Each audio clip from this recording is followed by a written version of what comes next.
marwooyin iyo mudanayaal tusan oo habboon ku soo dhowaada qaybtii labaad ee qisadii Professor Yaxya Ajuuma iyo Dr. Raisa Amelia. waa bogo ka mid ah xaashiyihii buugga xasuus qarka ee Amelia oo helinkii habboonaa ee diinta Islaamka ay ku hiigsatay iyo wadaagii jacayl dhex maray iyada iyo Yaxya Ajuuma. waa tarjumaadii Cabdishakuur Cali Nuur iyo soo jeedintii Khadar Maxamed Xaashi. haddaan cajiladda dib u soo celinno qaybtii koowaad ee sheekadu waxaan ku soo ogaanay in Ajuuma iyo Amelia ay isku barteen Bank of England. Amelia oo Southampton ku dhalatay waxay fikrad xun ka aaminsanayd Afrika iyo dadkeedaba. waxay sheegtay inuu ku tallaalan yahay nacayb ay u qaaday dadka ajnabiga ah ee UK ku nool. maruu Ajuuma gurigeeda boorso ka luntay ugu geeyey, waxay sheegtay inuu ahaa qofkii madoobaa ee ugu horreeyay ee albaabkeeda soo garaaca. Ajuuma oo ay isku goob ka shaqaynayeen waxay ku tilmaamtay nin qunyar socod ah oo xushmad badan, waxayse markii dambe u qaaday dareen jacayl. qaybtii labaad ee qisaduna ha inoo bilaabato.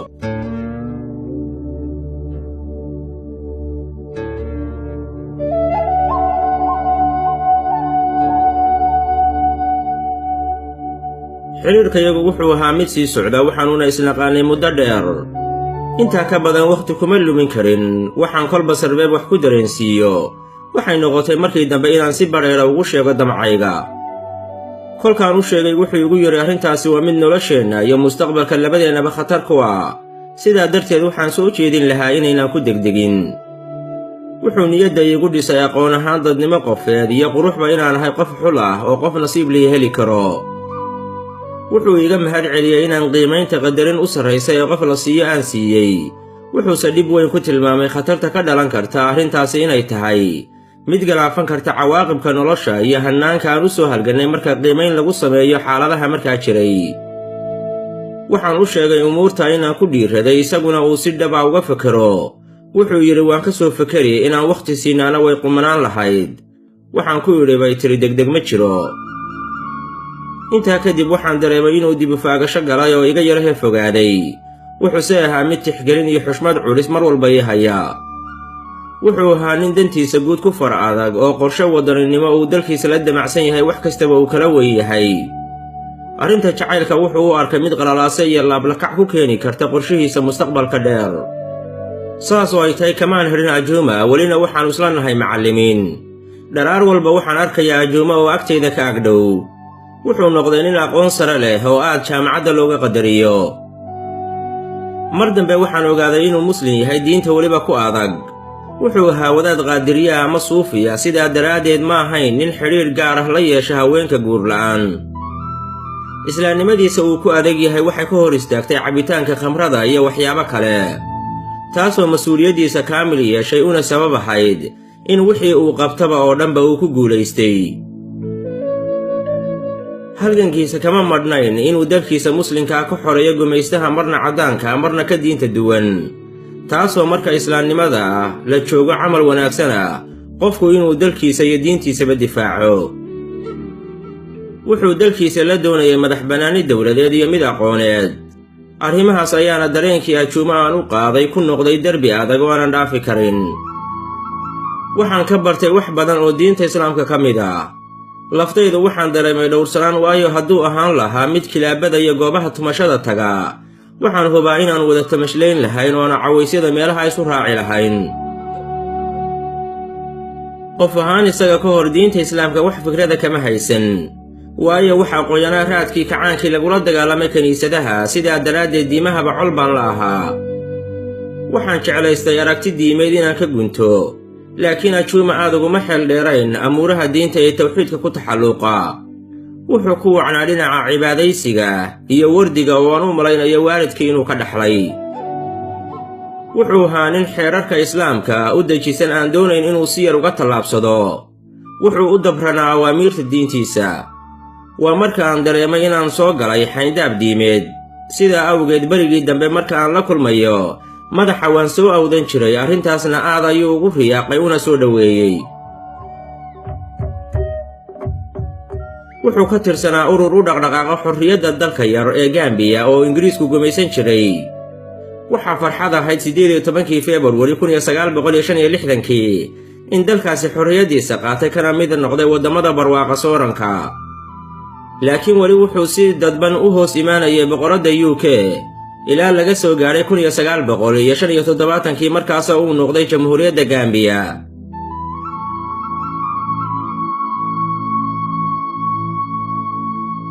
gobonimada Gambiya kadib, Yaxya Juma waxa uu go'aansaday inuu England ka huleelo oo dalkiisa ku laabto.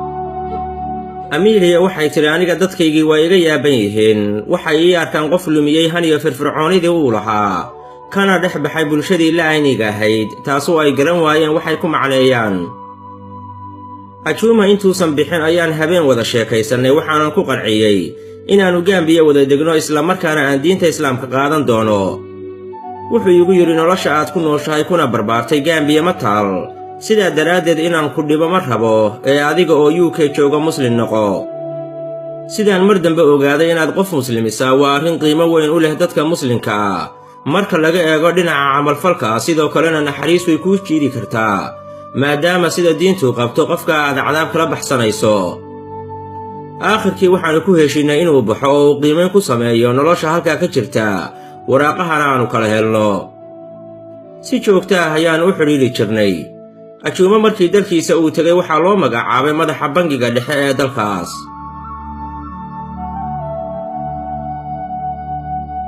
8 bilood markii uu sii maqan yahay waxaan qaatay go'aan la yaab leh. qalbigaygu wuxuu igu qancinayaa dhulkii aan ku dhashay inaan ka dhaqaaqo oo aan tago qaaradda Afrika ee aan ka biqi jiray. laabtaydu waxay ii jiidaysaa dhanka Juma uu iga jiro. waxaad mooddaa inay qaadayso heesta midhaheeda ay ka mid ahaayeen. ma jiibsado caawadii dharaartii ma joogi karo, dhinacaad iga jirtaabaa qalbigu ii jiidaya.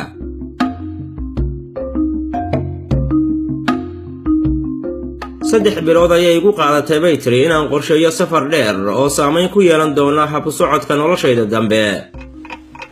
waxaa la soo gaadhay 28 Abriil 1967. waa maalintii England aan ka dhoofay.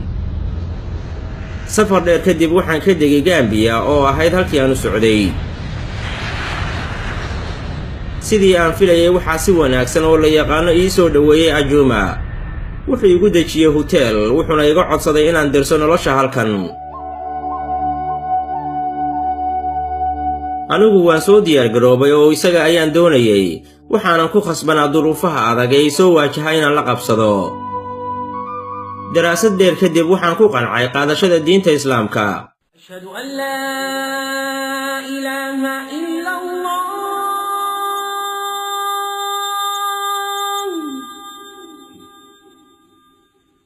waxaan qiray Allah xaq lagu caabudaa inuusan jirin ilaahay mooye, nebi maxamedna uu yahay kii laynoo soo diray. ashhadu anna muhammadan rasuulullah.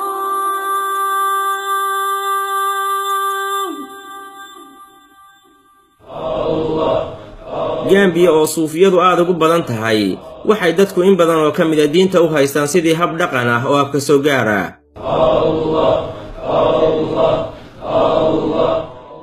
maskaxdayda waxaa ka guuxaya weydiimo badan oo warcelin waafiya u baahan, laakiin ilaa hadda wax jawaabo saxan su'aalahayga iga siiya ma hayo.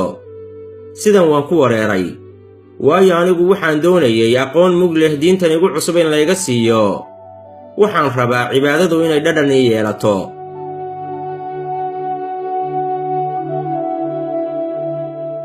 Juma wuxuu igula taliyay inaan waxbarashada dalka ka shaqeeyo si aan wax u toosinno.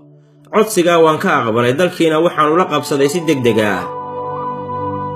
intii aan waxbarashada dalka ku jirnay waxaannu isbarannay wadaaddo aqoon daadegan u leh diinta Islaamka.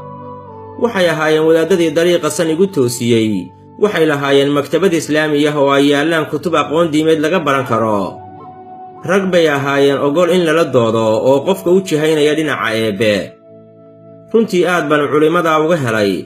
waxaan la qabsaday madaaristoodii iyo maxaadirooyin ay jeedinayaan. waxay bareen af carabeedka, axaadiista nebiga iyo qur-aankaba. Juma markuu arkay xaaladayda wuxuu ku qancay inaan halkan ku noolaan karo. wuxuu i tusay weji kii hore ka duwan oo dareen jacayl ka muuqdo.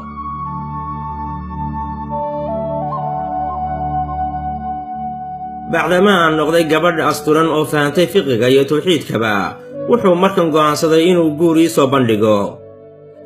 arooskaygu wuxuu u dhacay hab waafaqsan diinta islaamka. hanashada ajuumana waxay ka mid ahayd halgamo dhowr ah oo aan u gacan qaaday kuna guulaystay. libtase waxaan marnaba lala wadaagi karin eebbaha awoodda badan. waxaan noqday qof reer Gambiya. inkastoo aan aad u jeclaa Yaxya Ajuuma, haddana cajiib bay la ahayd inaan nin madow qol la dego.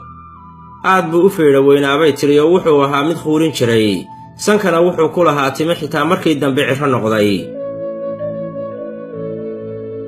wuxuu ahaa wadaad suufi ah oo wardi badan oo foox iyo luubaanshidasho badan. ugu dambayntii waxaan ku guulaystay Ajuuma inaan ka soo wareejiyo suufinimadii. wuxuuna ka raystay safaradii uu u geli jiray qubuuraha iyo shakhsiyaadkayn ku jira oo uu ka aqoon iyo caqli sarreeyo. waa kan Ajuuma oo culimmadii aan diinta ka bartay ku xidhmay oo godh weyn yeeshay.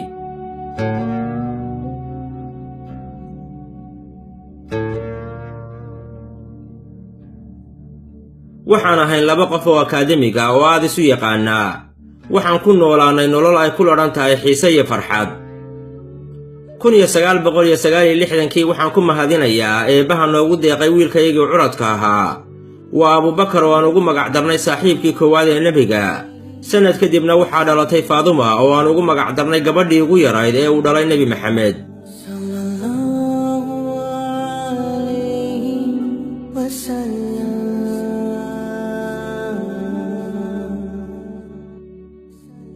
Gambiya waa dal yar oo dhaqaalihiisu hooseeyo waxbarashadiisuna liidato. aniga iyo Ajuumaba shaqo badan ayaannu dhanka waxbarashada ka qabannay. aqoonta oo kor loo qaadaana waxay ahayd hadafka koowaad ee Ajuuma. si uu dhanka waxbarashada u xoojiyo wuxuu joojiyey shaqadii bangiga, wuxuuna diiday jagooyin sarsare oo loo soo bandhigay. wuxuu aaminsanaa sida keliya ee wax lagu beddeli karaa inay tahay da'yarta oo hela waxbarasho dhammaystiran. taasina wuxuu aaminsanaa inay ku jahayn karto dariiqa horumarka. si aan hadafkiisa kobcinta waxbarashada u taageero waxaan iibiyey 1 guri oo aan ku lahaa UK. lacagtii ka soo baxdayna waxaan ku dhisay 5 iskuul. waxaa la soo gaadhay 1994kii. Ajuuma wuxuu isu diyaarinayaa safar dheer oo uu ku tago tuulo aan iskuul ka dhisnay. qorshuhu waxay ahayd inaannu halkaa isu wada raacno, laakiin waxaan uga baaqday wiilkayga oo ku safarka baabuurta kuma tegi jiray. waan sii macasalaameynay. waxaan u rajaynay safar wacan. waa kaasoo uu sii libdhayaa. waxaa marba sii naaqusaya guuxa baabuurkiisa oo naga sii fogaanaya.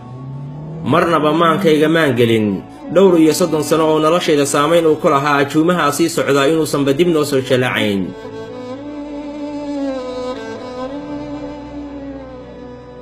dhawaaqa ambalaaska ee dhegihiinna ku soo dhacay mar walba oo dhegaheenna ay ku soo dhacaan waxaynu filnaa war xun oo dhiilla xambaarsan. waddooyinka Afrika oo raf u badan iyo wakhtigiisa oo soo idlaadayba Ajuuma safarkii uu ku baxay kamuu soo laaban oo shil baabuur ayuu ku geeriyooday.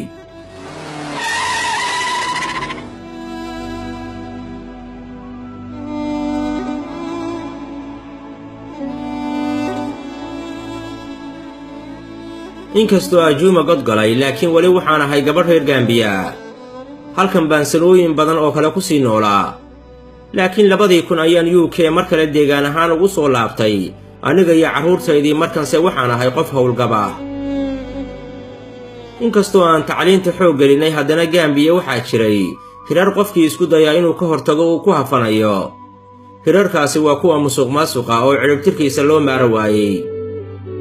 diintu ma oggola musuqa, ammaanadana meel adag ayay iska taagtay. haddana dadku inay hantida dawladda xadayaan ka daali maayaan, waayo diintuba waxay u tahay hab dhaqan ah. aniga oo diinta dhowaan qaatay, waxaan aqbali karo ma aha inaan dembiyada sidaa u waaweyn aan si fudud ugu dhaco. waxaad arkaysaa qofkii kaa waaninayey oo isagu falaya wixii uu kaa waaniyey.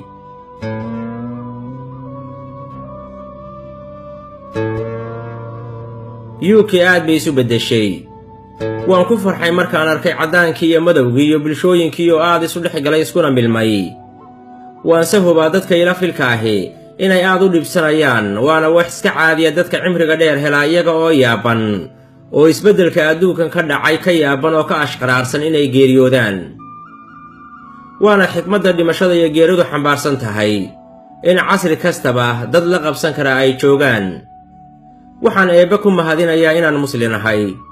waxaan ku faraxsanahay shaqo badan oo tabarruca inaan dad mudan wakhti mudan la qabtay.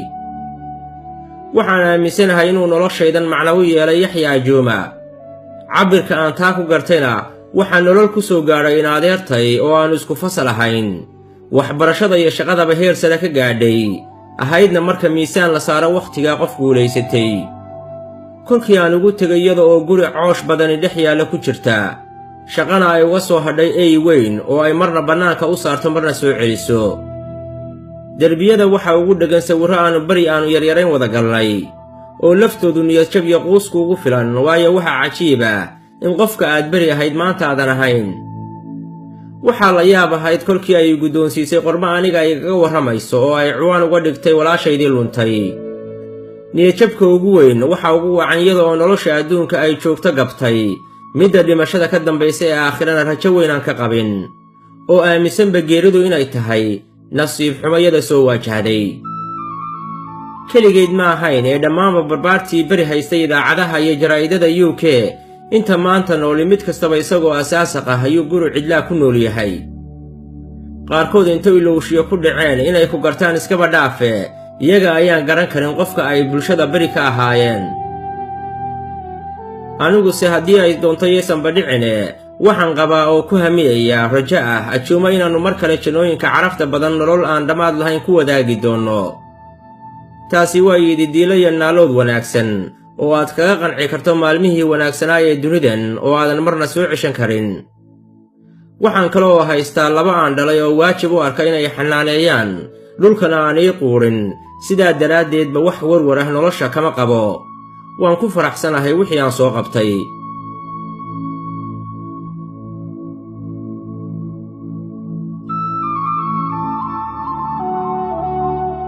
33 sano oo aan Afrika joogay, waxaan galay safaro badan. waxaan tegay waddamo ay ka mid yihiin Senegal, Mauritania, Suudaan, Egypt oo aan booqday jaamacadda Azhar.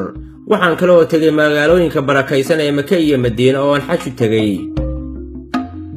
kulligoodba dhulkii aan marayay waxaan booqanayay goobaha cilmiga. waxaa aad ila fogaaday il ay ii furtay luuqadda Carabiga oo ah luuqad wax badani ku qoran yihiin. kutub tirabeel ah ayaan waddamada aan tegay ka soo ururiyey, kuwaas oo aan doonyo iyo maraakiib intaan ka soo buuxiyey aan Gambiya ka soo dejiyey. gurigaygii Gambiya intaan dumiyey oo dib u dhisay ayaan ka dhigay maktabad weyn oo cilmi diineed iyo mid aqooneedba loo soo doonto. intaasina waxay ahayd dulkaxaadin qayb ka mid ah noloshaydii maalmaha dunida. weli waan joogaa oo waxaan ku jiraa, laakiin moortadii noloshayda u dambaysay. waxaan xaqiiqsaday inaan u jihaystay wakhtigii aan dhaafi lahaa dunidan, ama aan soo qaatay maalmihii aan ku lahaa adduunka. waxaan ku faraxsanahay dhammaan waayihii kala duwanaa ee aan soo maray. waxaa mahad iskale eebbahay siiyey caafimaad wakhti badan, iguna garab galay howlo badan oo aan ku guulaystay, haddana isaga ayaan magan u ahay. Amelia waxaa tii alla u timi 28 Agosto 2007. wiilkeedii Abubakar oo ka warramaya wuxuu yidhi, waxaanuuna kumaan ogayn. salaaddii subaxyadaaba ii toosisay, salaadda kadibna cabbaar ayay wax akhriday sidii dhaqanka u ahayd. markaa kadib ayay sariirteeda tagtay. barqadii markay soo kici weyday ayaan ogaaday buu yidhi inay wax jiraan, mise mar hore ayaaba naftu ka baxday. wax rafashaahi kama muuqan oo sidii ay u jiiftay weeye. waxaa loo qaaday dalka Gambiya oo lagu dhinacaasay Allah u naxariistay xaajigeedii Yaxya Ajuuma.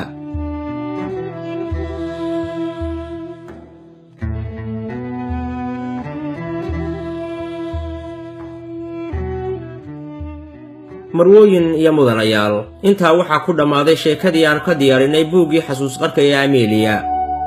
waxaa turjumay Cabdishakuur Cali Nuur, waxaana soo jeediyey Khadar Maxamed Xaashi. waa inoo mar kale iyo mawduuc kale haddii uu Rabbi raali ka noqdo.